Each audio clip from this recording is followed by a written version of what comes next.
जय श्री राम भक्तों स्वागत है आपका हमारा चैनल देववाणी में। भक्तों, आपको हमारी कथाएं कैसी लगती हैं हमें कमेंट करके ज़रूर बताएं और हमारे चैनल को अधिक से अधिक सब्सक्राइब करें। तो चलिए शुरू करते हैं आज की कथा। आज की कथा है भेड़िया और किसान की पत्नी। आइए कथा श्रवण करें। दोस्तों, यह कहानी बहुत समय पहले की है। एक छोटे से गांव की है जहां एक सामान्य किसान परिवार पूरी तरह से खेती बाड़ी पर निर्भर रहता था। ऐसे ही गांव में एक छोटा सा कस्बा है जिसमें सारे किसान परिवार रहते थे। अपने खेत में उन्होंने सब्जी की खेती कर रखी थी। गर्मी का मौसम और शाम का समय था। यही कोई 4-5 बज रहे होंगे। एक किसान की पत्नी अपने छोटे बच्चे को लेकर, जो 2 साल का होगा, खेत में गुड़ाई का कार्य करने के लिए जाती है। फसल में खरपतवार हो जाने के कारण फसल कमज़ोर हो रही थी, इसलिए गुड़ाई जरूरी थी। खेत में पहुंचकर अपने बच्चे को ज़मीन पर टाट बिछाकर बैठा देती है और अपने खेतों के कार्य में व्यस्त हो जाती है। छोटा सा बच्चा खेलते खेलते वहीं पर सो जाता है। बेचारी किसान की पत्नी बीच में अपने बच्चे को आकर देख जाती, फिर अपने कार्य में लग जाती। अब थोड़ा अंधेरा होने लगा था कि अचानक बच्चे के ज़ोर से रोने की आवाज़ ने औरत का ध्यान बच्चे की तरफ खींच लेता है। बच्चे के रोने की आवाज़ सुनकर वह खड़ी होती है और वहाँ का नज़ारा देखकर अवाक और घबराहट से काँपने लगती है। लेकिन माँ तो माँ होती है।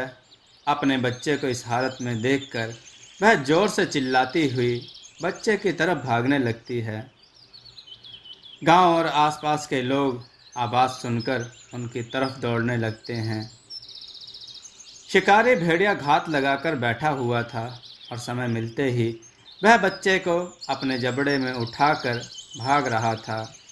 बच्चे के रोने की दिशा में उसकी माँ बेतहाशा भागी जा रही थी और उसके पीछे गांव के लोग काफ़ी मशक्क़त और दूर तक पीछा तथा शोर करने के बाद भेड़िया बच्चे को छोड़कर भाग गया। औरत बच्चे को गोद में उठाकर उसको अच्छी तरह देखने और चुंबन देने लगती है। गांव के लोग आश्चर्यचकित होकर इस घटना को लेकर चर्चा करते हुए अपने घरों को लौटने लगते हैं। लेकिन इस घटना के बाद सब सावधान हो जाते हैं। उन्होंने गांव में सबको सचेत और सावधान रहने की हिदायत सब एक दूसरे को देते हैं। गांव के लोगों के लिए यह घटना पहली बार हुई थी, लेकिन भेड़िए को इस गांव में शिकार का चस्का लग गया था। कुछ दिनों पहले एक बकरी गायब हो गई थी। अब गांव के लोगों को विश्वास हो गया था सारा खेल इस भेड़िए का ही है। लोग अपने बच्चों को लेकर भी सावधान और सतर्क रहने लगे। लेकिन भेड़िए को कुछ फर्क नहीं पड़ता। वह आए दिन अपना कोई ना कोई शिकार ढूंढ लेता। गांव में भेड़िया का आतंक बढ़ता जा रहा था। लोग काफ़ी चिंतित रहने लगे थे। बुजुर्गों ने मिलकर एक योजना बनाई। वे सब मिलकर भगवान शंकर के मंदिर में गए। वहां उन्होंने पूजा पाठ की और भगवान शंकर को मनाया। काफ़ी पूजा पाठ करने के बाद उन्होंने एक निर्णय किया। भगवान शंकर के मंदिर में अपनी एक टोली बनाई। उन्होंने सबको उन्होंने अलग अलग कार्य सौंपा।